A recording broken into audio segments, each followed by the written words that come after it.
Gita chapter 10 verse 17। हे जोगेश्वर, मैं सदा आपका ध्यान करता रहूं, इसके लिए आपको किस रूप में, किन किन भावों में जानूं, किस रूप में आपको अपने ध्यान का विषय बनाऊं। ये अर्जुन नहीं, हम सबका सवाल है। कृष्ण माने शुद्ध चेतना, देव वाले कृष्ण नहीं।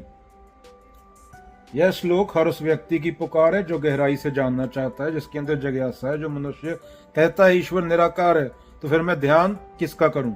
जब कोई पूछता है क्या वृक्ष में ईश्वर है, क्या गाय में है, क्या गुरु में है, क्या नदी में है, अगर हमने जाना होता तो इंडिया की नदियों की हालत दुनिया में सबसे खराब नहीं होती।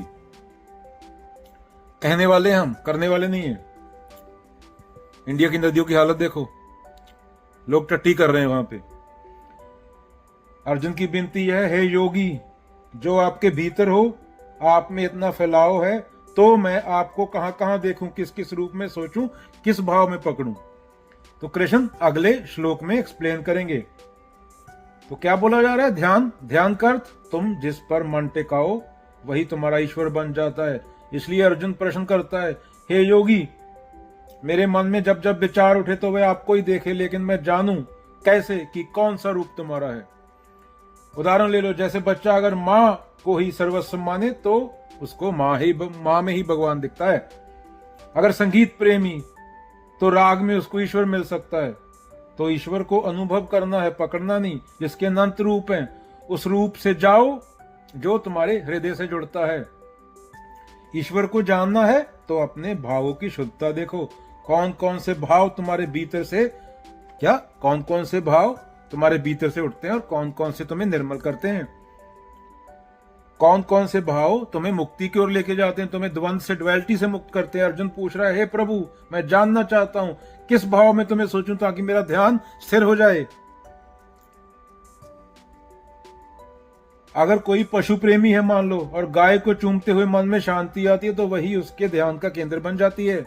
अगर कोई सैनिक है तो अपने धर्म युद्ध में प्रभु को देखेगा। भाव तुम्हारे भीतर की सत्यता से उठे, वही सच्चा ध्यान है। अभी अद्वैत शैली में ले लो, ईश्वर बाहर नहीं, तुम्हारी चेतना में ही है। लेकिन क्योंकि तुम्हारी चेतना माया से बंधी है, जो मन से न उतरे माया कहिए सोए, तुम उसे किसी रूप में भी खोज सकते हो। इसलिए अर्जुन कहता है, योगी, मुझे मार्ग दिखाओ, मैं कहां कहां तुम्हें देख सकता हूं। मान लो एक साधक है, जब पहाड़ों को देखता है और भीतर मौन हो जाता है, वही ईश्वर है। एक औरत अपने बच्चे की मुस्कान को जो करना से महसूस करती है, वही ईश्वर है। बांध के रखना नहीं, आजादी। क्या बोला जा रहा है? केशु केशु च भवेषु, किस किस भाव में आपका चिंतन करना चाहिए। यह भाव सिर्फ मन की स्थिति नहीं, बल्कि आत्मा, सत्य, परमात्मा, जो मर्जी बोल लो, उसकी लहर है। प्रेम भाव, श्रद्धा भाव, त्याग भाव, शांति भाव, कोई बोलो, हर भाव तुम्हें परमात्मा की ओर ले जा सकता है, अगर वह निस्वार्थ है। स्वार्थ नहीं छुपा तुम्हारा, अटैचमेंट नहीं है, लालच नहीं है उसमें।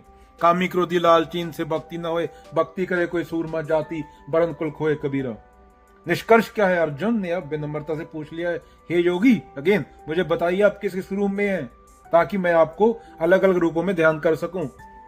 उत्तर अगले श्लोक में आएगा। मैं हिमालय हूं, मैं गंगा हूं, मैं रुद्र हूं, मैं सूर्य हूं, मैं एकमकार हूं, मैं अर्जुन में बुद्धि हूं। ये अगले श्लोक में आएगा। कृष्ण इसका जवाब देंगे।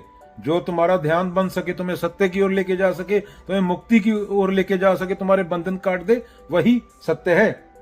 पर ध्यान ऐसा हो जो तुम्हें तुमसे मुक्त कर दे। तुम्हें तुमसे ही मुक्ति चाहिए। तुम्हारी समस्या तुम खुद हो, तुम्हारी आइडेंटिटी है।